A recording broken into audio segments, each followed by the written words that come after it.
Bismillah ar-Rahman ar-Rahim. All praises are Allah's, Lord of all worlds. And may His peace and blessings be upon our Master, the Holy Prophet Muhammad, and His pure Immaculate Ahlul Bayt. Allahumma salli ala Muhammad wa ala Muhammad. The theme is Sayru Suluk, spiritual wayfaring. We first covered the 7 fundamental steps.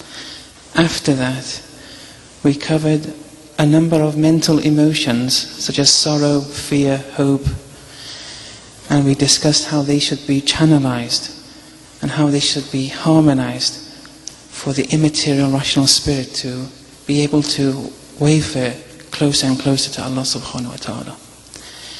We've finished with the mental emotions now.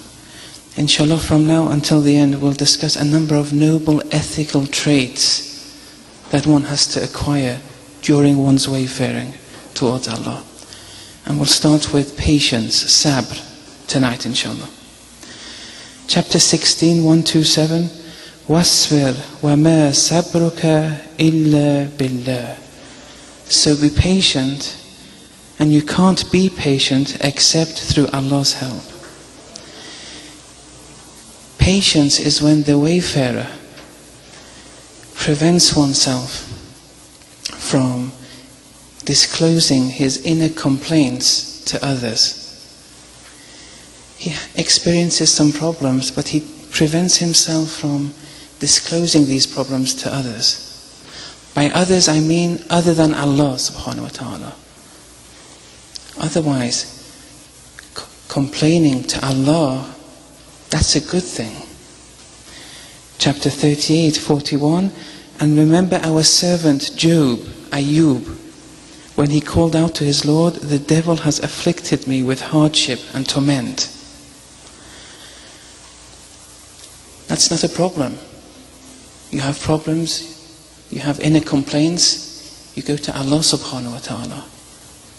But when you go to other people and give them your complaints, that's a weakness, and we'll speak about that inshallah a bit more tonight. The Prophet Ayub, Job, he would come to Allah subhanahu wa ta'ala and complain regularly, but not to other than Allah. And although he complained to Allah, Allah still deemed him as one of the patient. Inna wajadnahu sabira. He's still one of the patient. He only came to me, to Allah subhanahu wa ta'ala. He never went to anyone else. He had no complaints. Chapter 12, 86. Innama ashku bathi wa huzni ila Allah. Prophet Job said, I complain of my anguish and grief only to Allah. So, you have problems, you complain to Allah. But once you complain to other than Allah, you're impatient, and this impatience can lead to despair. The same verse, it continues as such. وَلَا تَيْأَسُوا مِنْ رُوحِ اللَّهِ. Don't despair with respect to Allah's mercy. إِذْ لَا يَيْأَسُوا مِنْ رُوحِ اللَّهِ إِلَّا الْقَوْمِ الْكَافِرِينَ. No one despairs in Allah's mercy but Allah, but the disbelieving lot. Now, the traditions describe the relationship between faith, iman, and patience as that of the body and the head. One's body minus the head is tantamount to zero. I mean, it becomes insignificant. A brainless, a headless body. Likewise, faith without patience won't lead to much fruition. It will be insignificant. Only that faith which is accompanied with patience, there's some hope there. It's patience that holds one together. It prevents one from exploding, self-destructing, becoming angry for the wrong reasons. tawakkul must be mastered if one wants to succeed in being patient. Because with tawakkul, if that reliance upon Allah is there, one regards Allah as the cause of causes. He's the ultimate cause. Everything is traced back to Him, to Allah's all affairs. Then, if tawakkul is mastered, then there is no one to complain to but Allah. It's not worth me, as an immaterial, rational spirit, to go and disclose my complaints to anyone else. Once tawakkul is weak though, once that reliance upon Allah as the ultimate source is weak, then you see people relying upon other than Allah. And they go and disclose themselves, their complaints and so on and so forth. So tawakkul is important in order for one's patience to be enhanced. Tafakkur is vital too. This has an enhancing effect on sabr, on patience. Tafakkur, contemplating, pontificating on the attributes of Allah subhanahu wa ta'ala. Such as Alim, Allah is all-knowing, Alim. Hakim, He's all-wise. If you pontificate on these attributes, that these problems which I'm facing, there's a hikmah, a wisdom behind it. Allah is all-knowing, He's all-wise. There's no need for me to be angry. And even if I do suffer, I only go to Allah. Allah is Qadi, He's the ultimate judge. Why should I go and disclose my problems to other people and make them act as if they're the judge, as if they can do anything? So tawakkul and tafakkur have these two, which are amongst the 7 fundamental steps. These have a very important effect on sabr, on one's acquisition of proper sabr. So if you just imagine a scenario where people backbite or speak negatively against you behind your back, instead of getting angry, you have to be patient. There's no need to prove your name before others. Allah is Qadi, He is Hakim. Some people have spoken negatively against Him. There's no need to inform half the world and tell them, these people have said this, that and the other. That tawakkul should be upon Allah subhanahu wa ta'ala.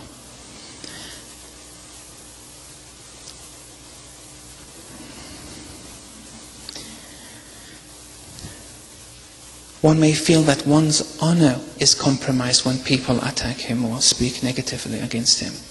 But remember that honor goes where tawakkul goes.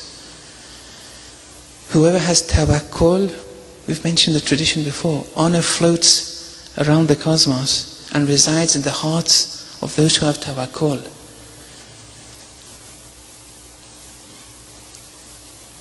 All honor emanates from Allah subhanahu wa ta'ala. Innal izzata lillah jami'a. Whatever honor there is, it's all specific to Allah. Allah is the source of all honor. You have a problem, you go to Allah and disclose your complaints there.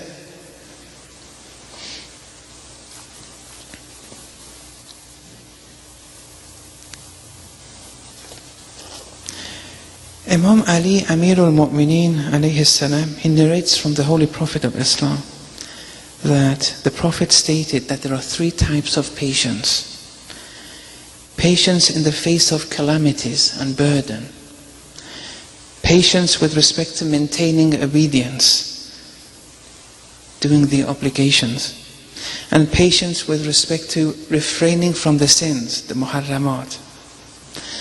Then the tradition continues.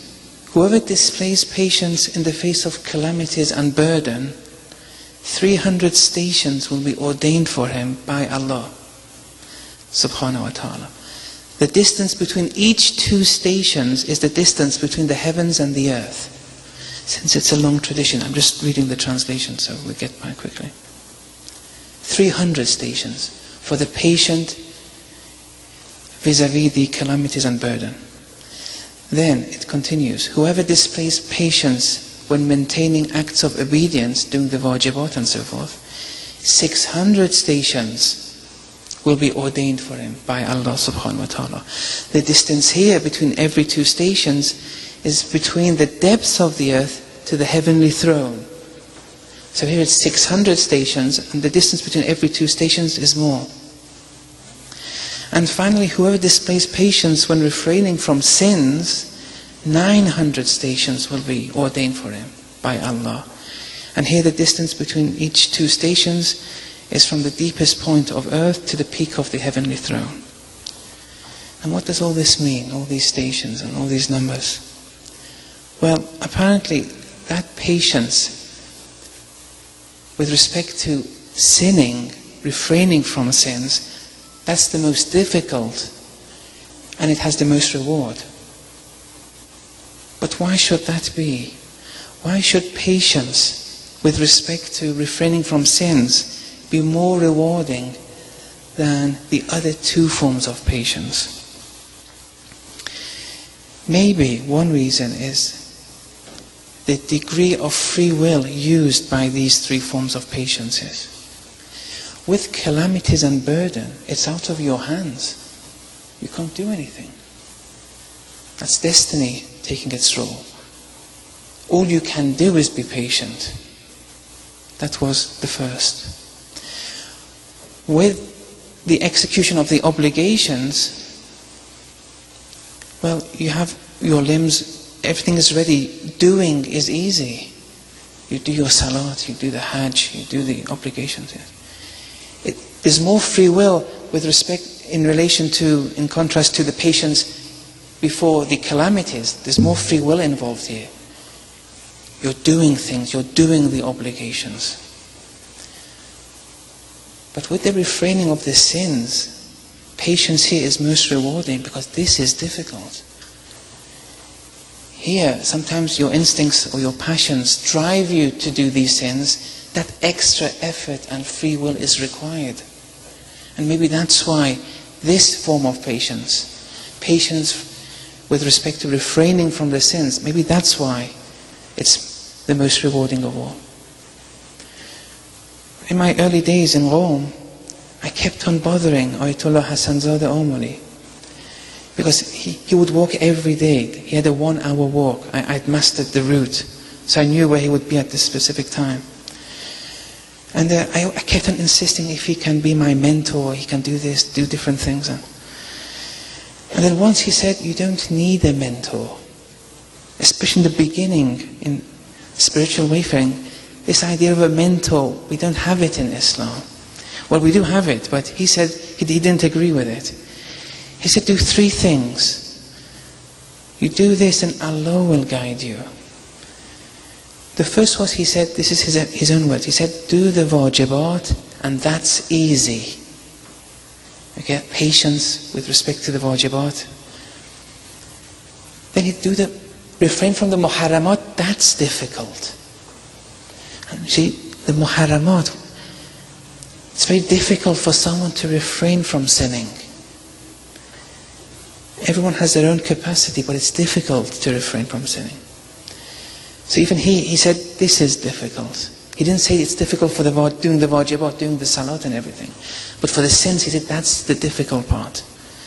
So that's why maybe this form of patience, the patience which is in relation to refraining from sins, maybe that's why this is most rewarding. And the third thing was, have a halal living. Now, we have traditions which speak about the signs of patience. If you want to see whether you're deemed one of the patient, there are many traditions. One of them is where Archangel Gabriel, Jibreel, speaks about patience in general to the Prophet of Islam in the following way. تَصْبِرُوا فِي الضَّرَّاءِ كَمَا تَصْبِرُوا فِي السَّرَّاءِ. You want to be patient. You're patient during times of distress in the same way as you're patient during times of ease and comfort. So whether you're in distress or in comfort, the patience has to be uniform here. You shouldn't let go during times of distress and only be intact during times of comfort. The true patient person is patient during both periods. وَفِي الْفَاقَةِ كَمَا تَصْبِرُ فِي الْغِنَى. You're patient at times of need, like when you're patient when you're not in need. However, here we see sometimes when people are needy, and poverty is a very big problem. We shouldn't take this lightly. And once one becomes destitute and needy, it's very difficult to be patient. They go and keep on give their complaints and disclose it to everyone. If any of you have been to Iran, every time you ride a taxi, the taxi driver, every time he complains of either the government, the economic situation, every single time, yes. It's difficult. But the true patient person has to be patient both in times of need and in times when he's not needy. وَفِي الْبَلَاءِ كَمَا تَصْبِرُ فِي الْعَافِيَةِ.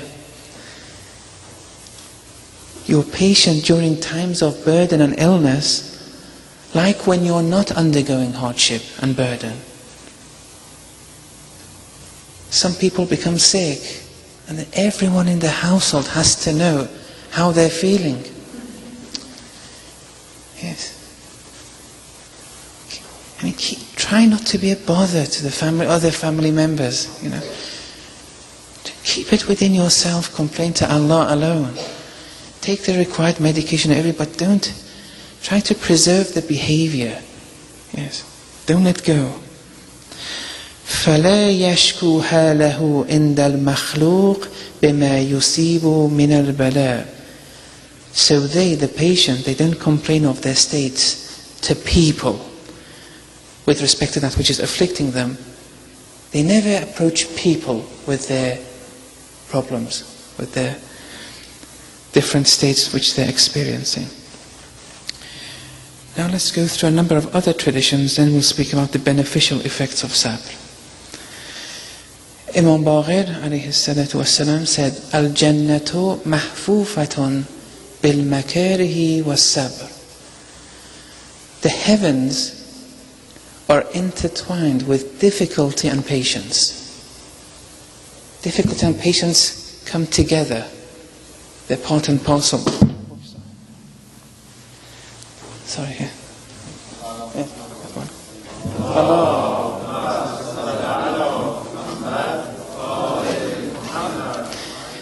Difficulty and patience are part and parcel in heaven. فَمَنْ صَبَرَ عَلَى الْمَكَارِهِ فِي الدُّنْيَا دَخَلَ الْجَنَّةِ. Whoever has patience before these difficulties in the world, in this world, he'll enter heaven. وَجَهَنَّمُ, and hell is intertwined with what? مَحْفُوفَةٌ بِاللَّذَّاتِ وَالشَّهَوَاتِ. Is intertwined with the passions and joys and lusts of oneself. فَمَنْ أَعْتَى نَفْسَهُ لِذَّتَهَا وَشَهَوَاتِهَا. Whenever one lets one's soul give in to these passions and lusts, دَخَلَ النَّارِ, they'll enter heaven, if this becomes an accustomed behavior of his. Imam Sadiq alayhi salam said, مَا مِن مُؤْمِنٍ إِلَّا وَهُوَ مُبْتَلًا بِالْبَلَاءِ مُنْتَظَرٍ بِهِ مَا هُوَ أَشَدُّ مِنْ. See, this is why these traditions are important. It's only one would have never understood the secret principles and laws of the cosmos if it wasn't for these traditions. However much your rationality, you exert yourself, these are the keys which the Imams are saying. Imam Sadiq said, whenever a mu'min is afflicted with a burden, there's a more severe burden in the waiting for him or her. Whenever you're afflicted with any form of burden, awaiting in the future is a more severe burden. وَإِن صَبَرَ عَلَى الْبَلِيَّةِ الَّتِي هُوَ فِيهَا, if you practice patience before this original burden, this first affliction, عَافَاهُ اللَّهُ مِنَ الْبَلَاءِ الَّذِي يَنْتَظِرُ بِهِ, Allah will exempt you from that burden which was in the waiting. You won't experience that more severe one which was in the waiting, if you act patiently with respect to the first. وَإِن لَمْ يَصْبِرْ, however, if you don't show patience with respect to the first burden, وَجَزَى, and you keep complaining and you're unstable with yourself, نَزَلَ بِهِ مِنَ الْبَلَاءِ الْمُنْتَظَرُ أَبَدًا, that awaiting burden will descend upon you. Abadan, and this will continue to be the case until you always get a more severe burden, you don't be patient, another one, and so on and so forth. This continues for the mu'min, for the believer. It may not occur for the kuffar, but for the believer, this is what happens. This keeps on continuing. حَتَّى يَحْسُنَ صَبْرُهُ وَأَزَاؤُهُ, until he masters this sabr, this toleration, this steadfastness. Until this is mastered and patience is practiced, only then he'll be relieved. Chapter 2, 155 to 157. وَلَنَبْلُوَنَّكُمْ بِشَيْءٍ مِّنَ الْخَوْفِ, you'll surely be tested with a measure of fear.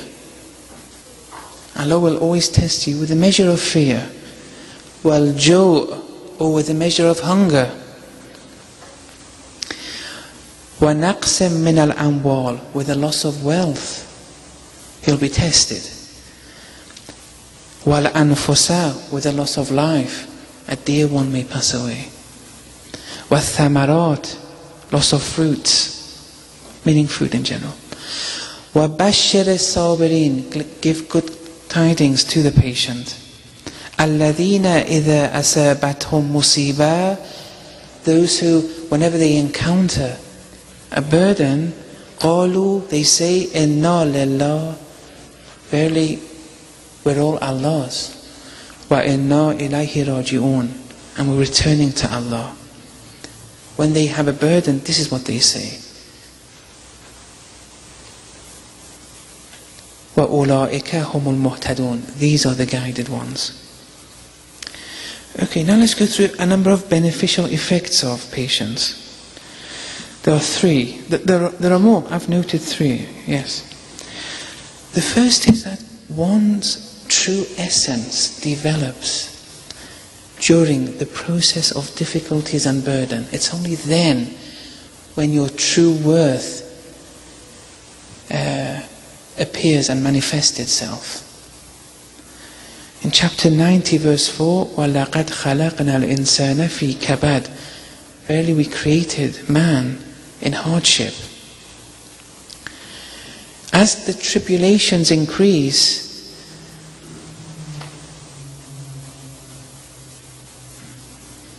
the potential to spiritually elevate yourself has to be there. Otherwise Allah wouldn't have given these tribulations for the mu'mineen. If you do encounter tribulation, a burden, that's a good sign. The potential to spiritually solve this, be patient before it, and as a result spiritually elevate is there. But you have to pass the test. The more one copes, the stronger and greater the I, the immaterial rational spirit, will be. And then you'll be able to even acquire further higher spiritual elevations and ready for further tests. Verily we created man in hardship. We created man. The essence of what we are is our spirit. This has been created in hardship, i.e. that Sayru Suluk, the spiritual wayfaring, the path is one of hardship. You want to elevate, you have to be patient.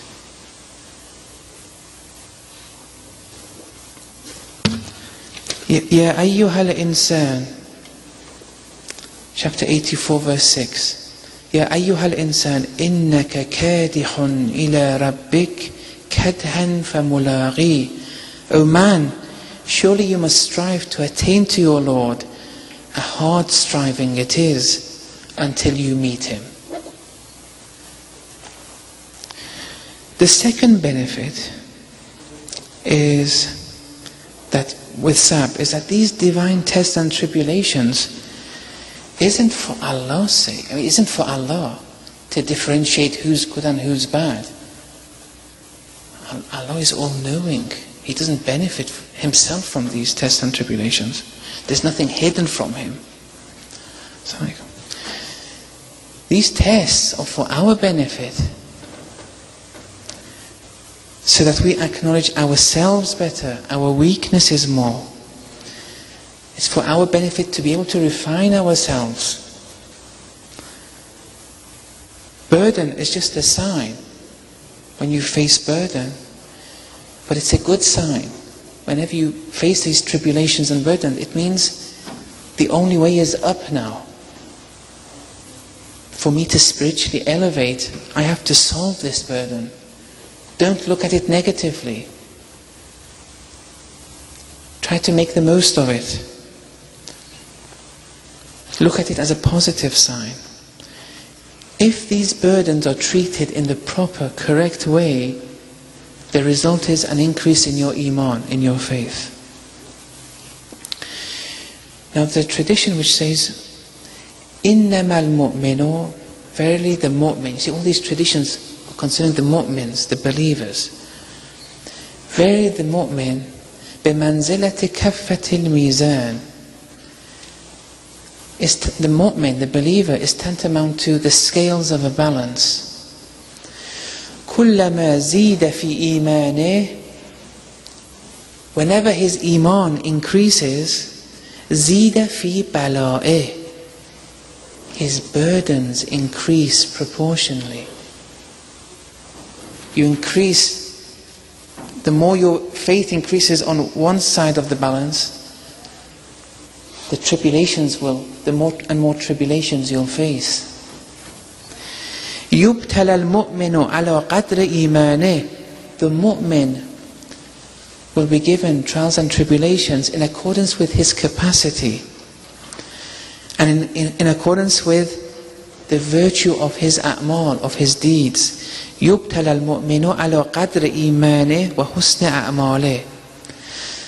Therefore, فَمَنْ صَحَّ إِيمَانُهُ وَحَسُنَ عَمَلُهُ, therefore one whose iman is good, whose actions are virtuous, he truly acts in accordance with the Sharia, اشْتَدَّ بَلَاؤُهُ, his burdens will increase more and more. But he treats them as a means of spiritual elevation though. He's not disappointed with these, he's patient before them. However, وَمَنْ سَخُفَ إِيمَانُهُ, one whose faith is weakened, وَضَعُفَ عَمَلُهُ, his actions are weak, قَلَّ بَلَاؤُهُ, Allah won't put too many burdens before him. Because his or her faith is weak. Allah forbid he may exit the realms of faith, so to say. So Allah will sort of preserve him or her for himself. He won't test him or her with too many burdens. The third beneficial or benefit of Sab is that sometimes these burdens and difficulties are granted to one, and it constitutes a means of eliminating the pollutions of the soul. Pollutions that have been accumulated as a result of sins. As-suqmu yamhu dhunub, illnesses eliminate sins. Sa'atul humum, sa'atul kafarat. Periods of sorrow and grief are tantamount to periods of kafare, expiation for one's sins. Imam Sadiq alayhi salam said, إِذَا أَرَادَ اللَّهُ بِعَبْدٍ خَيْرًا. Whenever I wish good, whenever Allah wishes good for His servant, عَجَّلَ أُغُوبَتَهُ فِي الدُّنْيَا. Allah will hasten punishment for this believer in the world. وَإِذَا أَرَادَ اللَّهُ بِعَبْدٍ سُوءًا. Whenever Allah wishes ill for His servant, أَمْسَكَ عَلَيْهِ ذُنُوبَهُ. أَمْسَكَ عَلَيْهِ ذُنُوبَهُ. Allah will preserve His sins, i.e. He won't punish His sins in this world. He'll stop, He won't punish such a person for his sins in this world. He'll refrain from punishing in this world. حَتَّى يُوَافِي بِهَا يَوْمَ الْقِيَامَةِ. Until the day of resurrection, where there he'll be punished. So that's another benefit of sabr. Now, there are other forms of sabr and patience. The three which we mentioned were the core elements required to attain to sabr. But as one spiritually elevates further and further and closer to Allah subhanahu wa ta'ala, there are more and more difficult forms of sabr. Some of them, when I read the books, I understand, and I'll discuss them with you. Some of them were even beyond my understanding. Even when I went to my ustad for an explanation, I still didn't understand. There are some forms of sabr which I still don't understand. I won't discuss them at all. But those which I did, I'll mention one. There are 4 or 5 of them. One is patience, sabr, vis-a-vis the comforts and the luxury of the worldly life. You have to be patient in order not to attach yourself to the worldly manifestations of comfort. Not to attach yourself to things which will lead to your spiritual downfall. Have a normal worldly living, that's okay. But you have to have patience with respect to not attaching yourself to the worldly life. That also requires patience. Because the worldly life is sweet after all. But you have to stand, be patient before them. It doesn't mean just because of its sweetness you drown yourself. Another form of patience is sabrun lillah. Here, this is patience for the sake of Allah. You're not patient for the sake of deriving benefit or avoiding loss, personal loss. Here you're slowly exiting your own ego, you're eliminating traces of your egoism. And whenever you're practicing patience, it's solely for the sake of Allah. This is difficult. To be patient for Allah's sake alone. Another sabr is sabrun billah. You're patient, but you see all this patience of yours as Allah's grace. Allah has given this to you. You only see Allah. When you're patient, you always see Allah in the equation. It was with Allah's help I'm this. It was with Allah's help I'm patient in this situation, in that situation. Allah is always there. Billah. Another sabr is sabr alallah. Here one has reached such a level where all trials and tribulations one regards and believes and acknowledges as manifestations of Allah's attributes. Before he used to endure these hardships, now he sees them as holy manifestations. Maybe when Lady Zainab alayhi salam said, "Ma ra'aytu illa jamila," it was this kind of patience. These are all manifestations of Allah's attributes. She believed this. There's another sabr, fillah, where you start incorporating within yourself the attribute as sabur. You're becoming a manifestation of this attribute of Allah. And there's a sabr ma'allah, patience with Allah. Here, that attribute of Allah, which is sabur, is a permanent feature now within you. Now I want to end with a Quranic story, and I want to give it, as I said in the beginning, every 2 or 3 days I want to give a Quranic story and discuss its external meaning, but more importantly then discussing its esoteric dimensions. This involves sabr, that's sabr ma'allah. I'll go through it slowly and let's see how it goes. Do we have time? Yeah. Chapter 2, 249. فَلَمَّا فَصَلَتْ طَالُوتُ بِالْجُنُودِ. As Saul set out with the troops, and Dawood was one of those troops, but then he became prophet. But Saul was the head of the army. He wasn't a prophet, but he was head of the army. As Saul set out with the troops. Let me first explain the story, what happened, the external meaning. So when I go through the verses, I can then say both the external and the esoteric dimensions. What happened was, Saul was the head of the army, the commander. He wanted to fight Goliath and the troops of Goliath. In the biblical story, they say the story of David and Goliath, because David was in the army of Saul. They reached a river, a stream, and Saul said, Allah wants to test you. Whoever drinks from the river is not one of us. Whoever doesn't drink from the river is one of us. Most of them did drink though. And then they went and had the fight. And then they approached another river, and there Saul said, you can drink whatever you want. In brief, that was the story. But as I said before, all the Quranic stories, we all accept what happened in these stories. No one refutes or negates that these happened. They did happen. However, with all these stories, they're manifestations of the essence of the Quran, which is something not in Arabic. The essence of the Quran is something complex. It's very abstract. It's Allah's knowledge. It descended many realms of existences before it came and became an Arabic Quran.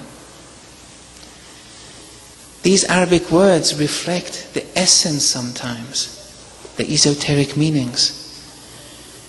And usually with all Quranic stories, it's about how to eliminate the ego within you.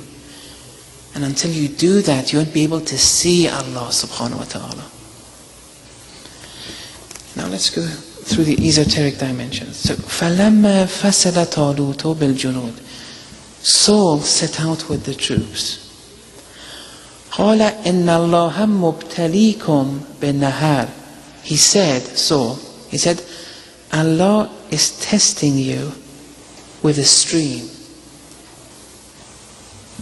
And why should a stream be a test for anyone? Here, the stream is said to be the dunya, and the water of the stream is said to be the zinat of the dunya, the glitter of the worldly life.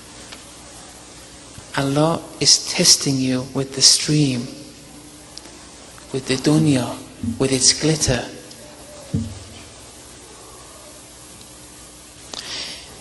فَمَنْ شَرِبَ مِنْهُ فَلَيْسَ مِنِّي.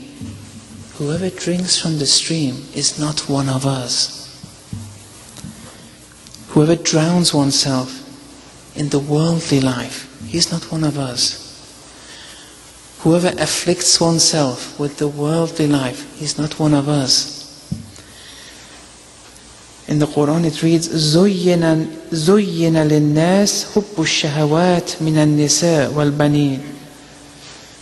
For people, the shahawat, the passions, one's wife, one's spouse, the children, becomes decorous to one, becomes decorative. One has to be careful. One shouldn't be absorbed in the worldly life. فَمَنْ شَرَبَ مِنْهُ فَلَيْسَ مِنِّي. Whoever drinks it is not one of us. So here, soul is testing who's the good and the bad, the virtue and the vice. Who is one of us, the virtuous, and who isn't? إِنَّمَا جَعَلْنَا مَا عَلَى الْأَرْضِ زِينَةً لَهَا. We've assigned on the earth a glitter, adornments. Why? لِنَبْلُوَهُمْ أَيُّهُمْ أَحْسَنُ عَمَلًا. To see who is amongst you, who is better action-wise. It's a verse of the Quran. فَمَنْ شَرِبَ مِنْهُ فَلَيْسَ مِنِّي. You drink of it, you're not one of us. You're not one of the virtuous. وَمَنْ لَمْ يَطْعَمْهُ فَإِنَّهُ مِنِّي. But those who don't drink from it, they're one of us. They're our friends, our lovers. They succeed in incorporating Allah's attributes. إِلَّا مَنْ اغْتَرَفَ غُرْفَةً بِيَدِهِ. Those who don't drink from the stream, they're one of us. They may drink a handful alone. That's okay. That's allowed. You can drink a handful of water, except with a handful of water. Those who drink from it, they're not one of us. Those who don't drink of it, save for a handful of water, they are one of us. What does this handful of water mean? It means using and living in having the worldly life to the extent which is necessary. Don't drown yourself. A handful. This is difficult. This is where people like me, like you, here we fail. You want to go to a restaurant, okay, have that which is required, don't overeat. You want to satiate your sexual appetite, do that which is necessary, don't overdo it. You want to work in the worldly life, work. There's no need to overdo it though. Don't drink from the stream. Save a handful of water. فَشَرِبُوا مِنْهُ إِلَّا قَلِيلًا مِنْهُمْ. But they drank from it, all except a few of them. It's difficult. Not many people can pass this test. فَلَمَّا جَاوَزَهُ هُوَ وَالَّذِينَ آمَنُوا مَعَهُ. So when he crossed the stream along with the faithful who were with him, قَالُوا, those who drank from it said, لَا تَاغَةَ لَنَا الْيَوْمِ بِجَالُوتَ وَجُنُودِهِ. They said, we have no strength today against Goliath and his troops. Esoterically, we're not strong enough now to combat the satanic forces of the soul, because we absorbed ourselves in the worldly life. Those vicious attributes have dominated over the nafs. The external story said, we can't fight Goliath anymore. It's difficult, those who drank from the water. قَالَ الَّذِينَ يَظُنُّونَ أَنَّهُمْ مُلَاقُوا اللَّهِ. Those who were certain that they'll unite with their Lord, with Allah, said, those who didn't drink, they were in control of their nafs. كَمْ مِنْ فِئَةٍ قَلِيلَةٍ غَلَبَتْ فِئَةً كَثِيرَةً بِإِذْنِ اللَّهِ. How many times a small party has overcome a large party by Allah's will. Wallahu ma'as sabirin. Allah is with the patient. Ma'as sabirin. Those who managed to incorporate Allah's attributes within one permanently. Allah never left the equation with these people. They lived the worldly life, but to that extent which was necessary. They never overwent with the passions, with the lusts.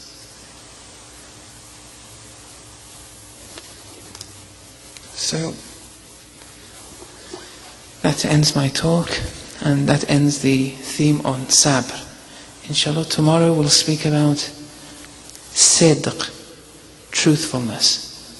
But not the truthfulness they discuss in ethics. The truthfulness which they discuss in irfan, which is a totally different thing. وَصَلَّى اللَّهُ عَلَى مُحَمَّدٍ وَآلِهِ الطَّاهِرِينَ.